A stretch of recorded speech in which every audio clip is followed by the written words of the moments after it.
Hare Krishna. All glories to Srila Prabhupada. Welcome to our daily reading of Srimad Bhagavatam.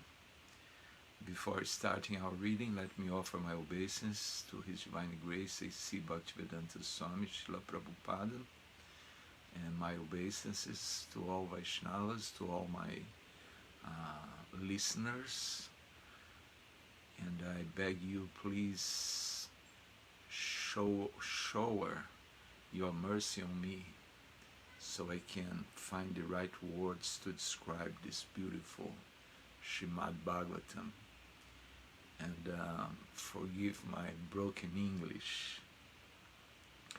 Namo Viṣṇu Padaya Krishna Prishtaya Bhutale Śrīmate Bhaktivedanta Swami Iti Namine Namaste Sarasvati Devi Gauravani Pracharine Nirvisesa Sunyavadi Pasachade Satarine Jaya Sri Krishna Chaitanya Prabhu Nityananda Shadvaita Gadadara Shivasadi Gaura Bhakta Vrindam He Krishna Karuna Sindhu Dinabandhu Jagapate Gopesha Gopika Kanta Radha Kanta Namastute Tapta Kanchana Gaurangita Devrindavaneshwari Vrishabhanu Suchi Devi Pranamami Hari Priyam Vancha Kaupatarubhesha Kripa Sindhu Bhya Evacha Patitanam Pavanebhyo Vaishnavebhyo Namo Namaha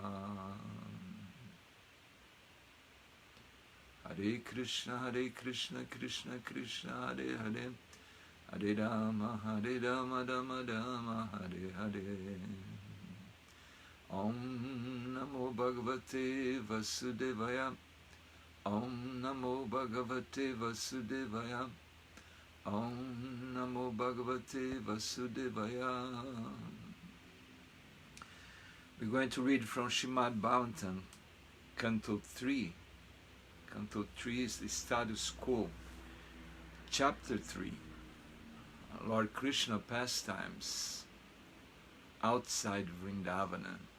The text today is 20, translation Purport by His Divine Grace, A.C. Bhaktivedanta Swami Srila Prabhupada. Snigdha-smitāvalokena, vācā pīyūṣa-kalpayā, caritreṇānavadyena, śrī-niketena, cātmanā.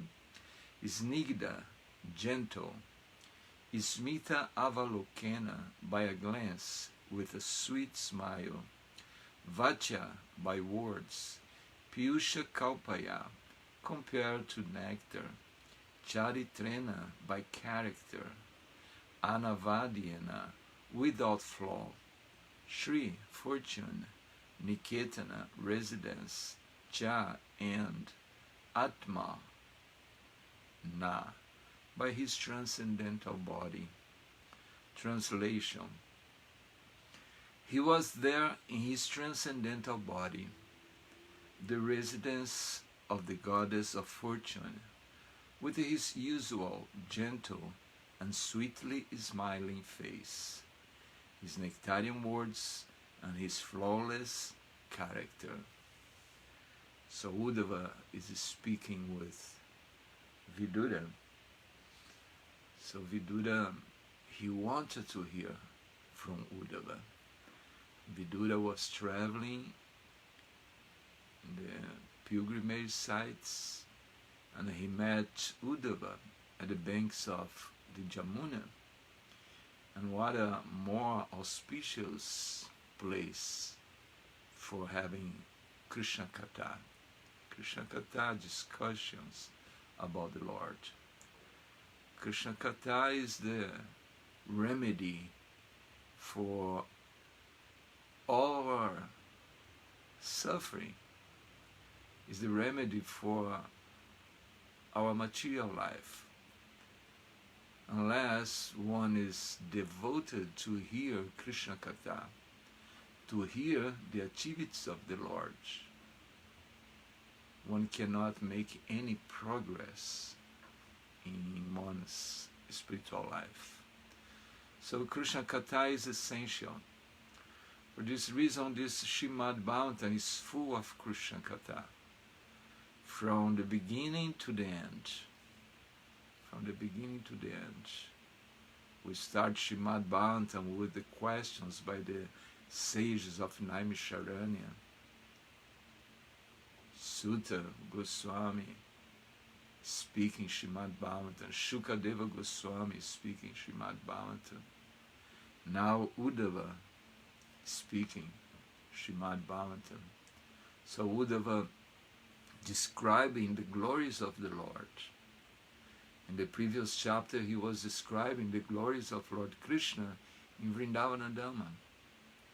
And now this chapter is describing the glories, the pastimes of the Lord outside Vrindavan, Dwarka, Mathura.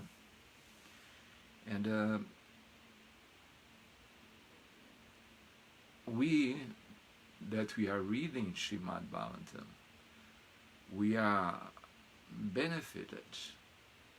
In fact, I do these readings daily for my own purification, and anyone who hears is being purified as well. So we have to understand this is the main remedy for our disease of this material existence, is to hear the Leelas, to hear the activities of the Lord. And so here Uddhava is describing to Vidura the activities of the Lord. Again the verse, he was there, Krishna, in his transcendental body, the residence of the goddess of fortune, with his usual gentle and sweetly smiling face, his nectarian words and his flawless character. Purport by Srila Prabhupada. In the previous verse it is described that Lord Kṛṣṇa, being situated in the truths of Sāṅkhya philosophy, is detached from all kinds of matter. So Krishna is situated in transcendence. Sāṅkhya philosophy means transcendence, because Sāṅkhya philosophy deals with the elements of this material nature: earth, fire, water, ether, mind, intelligence, the sense, the sensual activities, and the soul. They are described, there are 24 elements in the Sāṅkhya philosophy. And the soul is the most important, because the soul gives life to all these material elements. And being situated in transcendence, being situated in Sāṅkhya philosophy, one understands the relationship of the soul with this material nature, material cosmic manifestation. So that's the main point in Sāṅkhya philosophy, to understand the difference between matter and the spirit. We can see the difference. This body, for example, I'm here speaking, I can think, I can desire, I'm a living entity.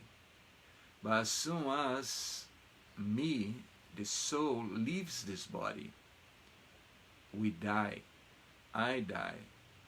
So what's going to happen with this body? The body has no more any activities, completely dead, completely dead. So this is Sāṅkhya philosophy, to understand that we are souls, we are in this material body. We are the living life. So Krishna, he was situated in these truths of the Sāṅkhya philosophy. Of course, he's the supreme soul. And in this way, it says here that he's detached from the matter. Because this is the result to understand Sāṅkhya philosophy. Because you understand that you are soul and you are beyond, you are apart from this material body, then you become detached. You become detached because you know that all this is just a great illusion. You're not attached for something that is dead. You cannot be attached. Like if you love someone, you're very attached to that person. But as soon that person dies, you have no attachment for that body who is dead. You give the last kiss when one in one's coffins, the last kiss, and then you don't want to deal with that body anymore. So we become detached from this material nature when we understand Sāṅkhya philosophy. Prabhupada says, in the present verse it is described that he is the residence of the goddess of fortune, Lakshmi Devi. So, these two things are not at all contradictory. Lord Kṛṣṇa is detached from the variegatedness of the inferior nature. So the detachment of the Lord is by this material nature. He's not attached to it. Although he is as well in the material nature as is being described here. He was there in Dwarka. He was performing his leelas. But he was not attached to anything material. He was completely transcendental to the material nature. But he was attached to his superior nature. So it says here, Lord Sri Krishna is detached from the variegatedness of the inferior nature, this material nature. But he is in eternal, blissful enjoyment of the spiritual nature, or his internal potency. So he enjoys his internal potency, ātmanā.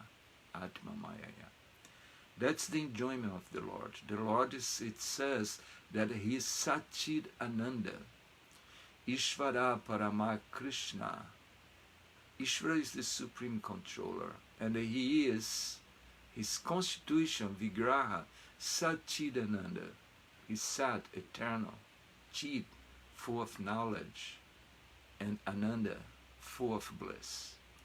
So he enjoys of bliss. He's all the time blissful, all the time blissful.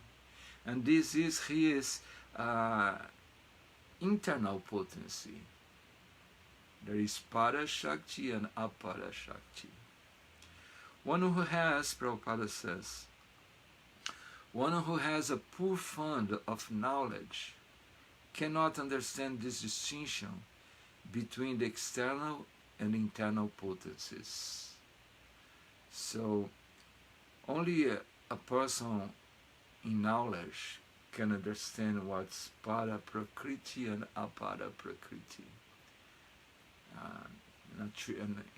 as superior and inferior natures. In Bhagavad-gītā, the internal potency is described as the para prakriti, internal potency. The apara prakriti is this material nature, earth, water, fire, ether, air. This is apara prakriti. In the Viṣṇu Purāṇa also, the internal potency of Viṣṇu is described as para Shakti. The Lord is never detached from the association of para Shakti. He is never detached from the association of para Shakti, because this is his transcendental nature. this is his spiritual nature. You see that in the spiritual world, Krishna is never detached of anything. He enjoys with all his associates, with all his paraphernalia, all the time. But in this material world, when he comes down to this material world, he shows some opulence of being detached from material matter. Like Sri Chaitanya Mahaprabhu, who is the Supreme Personality of Godhead, this incarnation of Krishna, when he was 24 years old, he took sannyas to teach us detachment from this material matter. So Krishna is not attached to this material universe. When he deals with this material universe, it's for our benefit. He comes down to this universe to enliven the conditioned souls. Caritreṇāya sadhunam. He comes to give pleasure, to protect his devotees.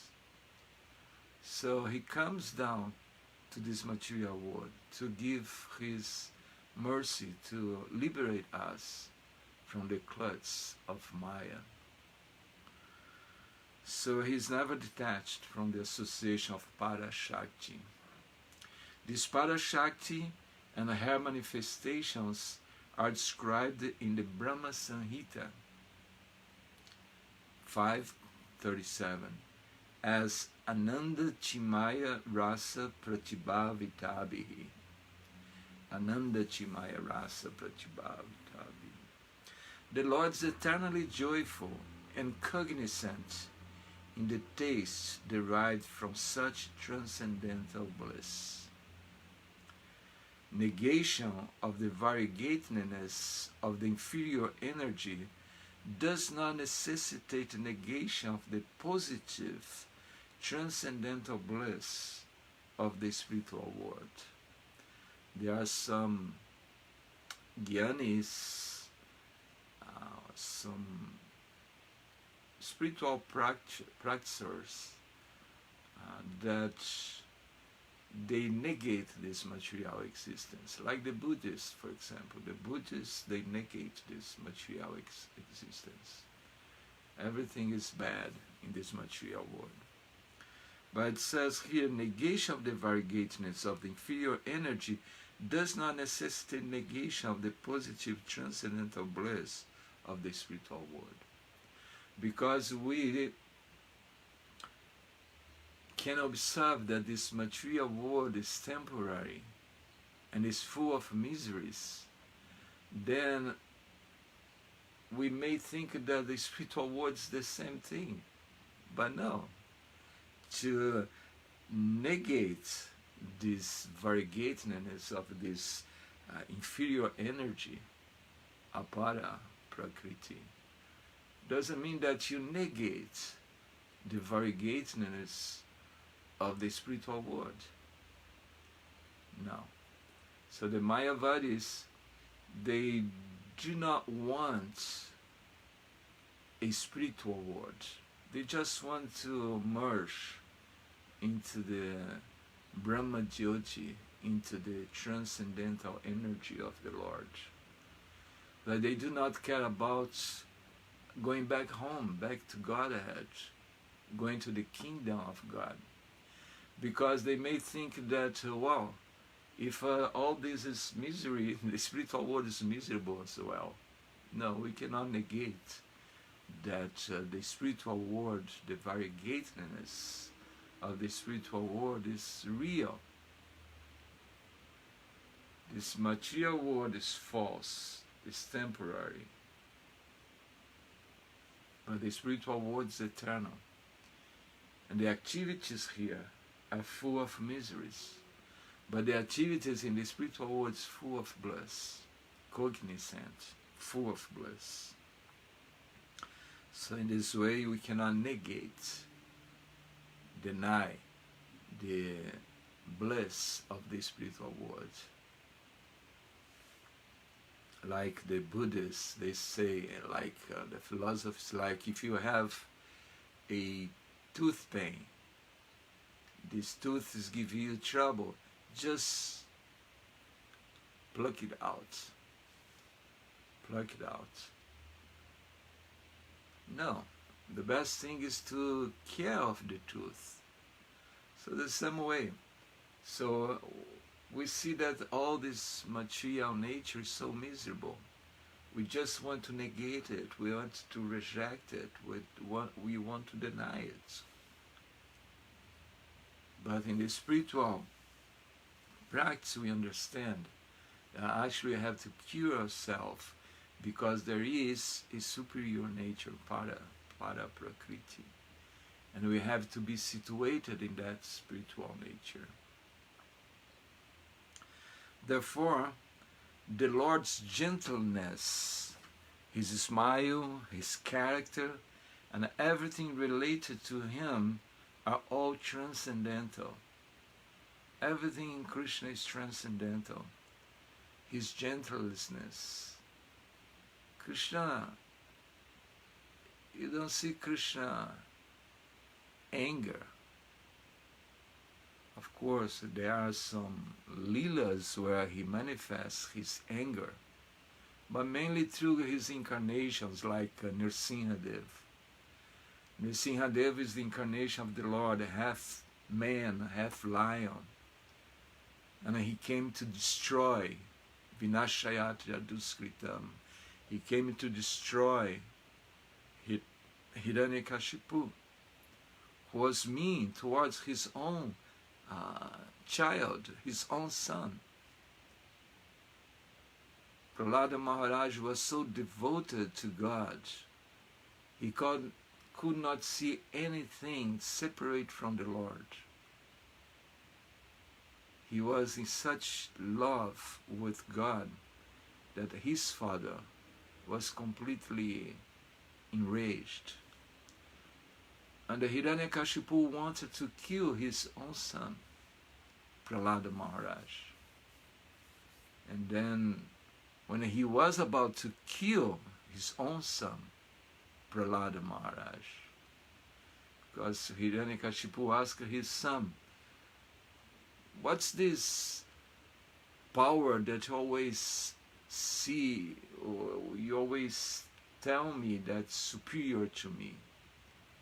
Where is this power? Where is he? Where is it? Is it inside that colon? And Prahlāda Maharaj said, yes, this power is everywhere. He's inside his colon. And Hiranyakashipu, okay, I will kill this power.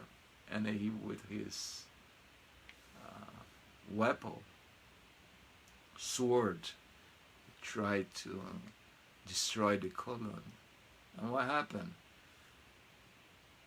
The half-man, half-lion, Sri Nrsimhadev appeared from inside the colon and they killed Hiranyakashipu. He manifests his rage, his wrath, that actually no one, even the demigods, they were afraid when they saw Hiranyakashipu. So Krishna manifests his anger, but usually as Nrsimhadev. But in Krishna's Leela, rarely you're going to see Krishna anger. Actually, when is he anger? When Yasoda Mai put him aside, Yasoda Mai was milking him, breast milk, and as the milk that was on the stove was burning, was boiling. And when she saw the milk boiling, immediately she put aside Lord Kṛṣṇa and went to take care of the milk. And Krishna was angry at that. He was biting his lips. He was biting his lips. And he manifested some anger. But usually Krishna is very, very gentle, very kind to all his devotees. His kind, gentleness, and his smile, his character. Krishna always had a beautiful smile on his face. A smile that could work like a balsam. You see, it's described that when devotees see the Lord's face, they become so pleased, so satisfied, just by seeing his beautiful smile, his character, Krishna's character, his attitudes. They are always beautiful. Therefore, the Lord's gentleness, his smile, his character, everything related to him are all transcendental. Such manifestations of the internal potency are the reality, of which the material shadow is only a temporary representation from which everyone with proper knowledge must be detached. Such manifestation of the internal potency are the reality. So spiritual world's reality, Krishna's reality, God's reality, it's real. But this material shadow, the material world is just a shadow of the spiritual world. Everything there in the spiritual world we can experiment here. Everything. But here is just a reflection, is a shadow from the spiritual world. And this shadow, this material world, as Prabhupada says here, a person with proper knowledge must be detached. Proper knowledge. Krishna says to Arjuna in the Bhagavad-gītā that armed with the weapons of knowledge, detachment and knowledge, get up and fight. Detachment and knowledge. This is essential.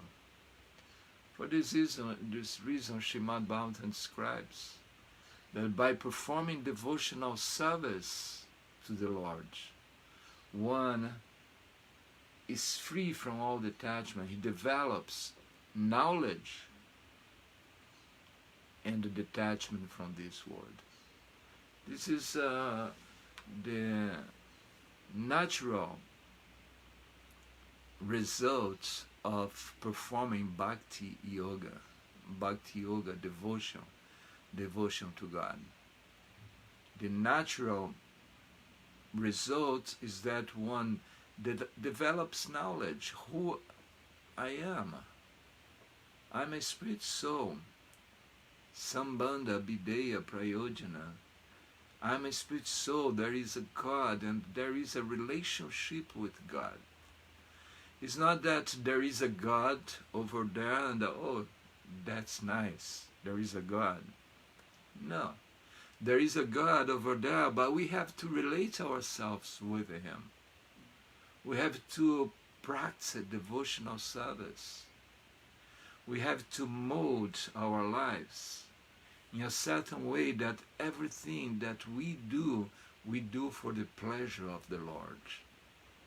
All of us, we have to eat. So, in order to eat, we have to work. In order to eat, we have to work. And then we work. When we work, we obtain some results, some fruit of that work. So that fruit of the work we use for buying food so we can eat. But when we use that fruit of our work to buy food and eat, as in the Bhagavad-gītā says, we are just eating sin. But when we work, and with that fruit of our work, we buy fruit, we go to the market, and we go to the market thinking on Krishna, thinking on God. Oh, I'm going to buy some fruits to God, for God. I'm going to buy some vegetable, some milk products for God. And he comes home with that shopping, and he starts to cook in pleasure for the God. One wakes up in the morning, sits down, and starts to chant his japamala. Hare Krishna, Hare Krishna, Krishna Krishna, Hare Hare, Hare Rama, Hare Rama, Rama Rama, Hare Hare. This is devotional service. Shravanam, Kirtanam, Viṣṇu, Smaranam, Padana, Sevana, Archanam, Vadam, Dasya, ātmanā. Hearing, chanting, remembering, all this is devotional service. So bhaktyā mama vijnana javan smita-avalokena. By devotional service, one can attain me. And by this devotional service too, whatever we eat, when we chant, whatever we do for the pleasure of the Lord. These we develop knowledge that I am a soul, I have a relationship with God. And when we develop this knowledge, we have this relationship with God, we are all the time serving God. Naturally, you don't care about this material world. You become detached from this material world. You don't want to care.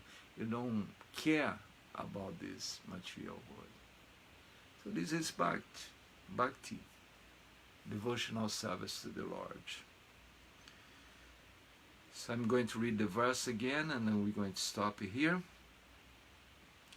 Srimad Bhagavatam 3, Canto 3, Status Quo, Chapter 3, The Pastimes of the Lord Outside Vrindavana, Text 20.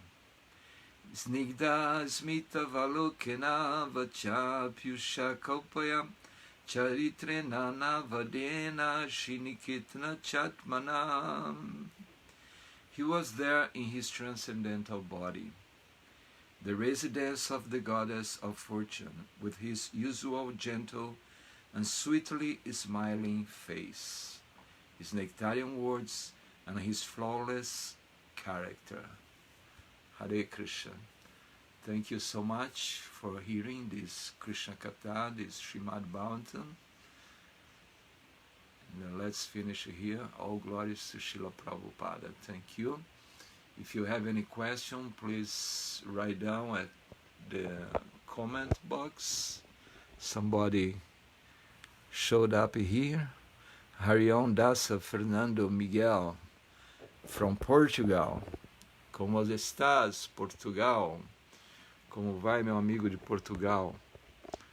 O Bhakta Fernando Miguel Harion, ele é adepto do Vida Simples, Pensamento Elevado. I'm speaking Portuguese here. So, Harion Das, he is from Portugal, and he's adept. I think there is this word, I'm not sure. But his philosophy is simple living, high thinking. He likes to take care of the plants. He grows some vegetables, and it's very nice consciousness. Ok, Haribol, muito obrigado. All glories to Srila Prabhupada.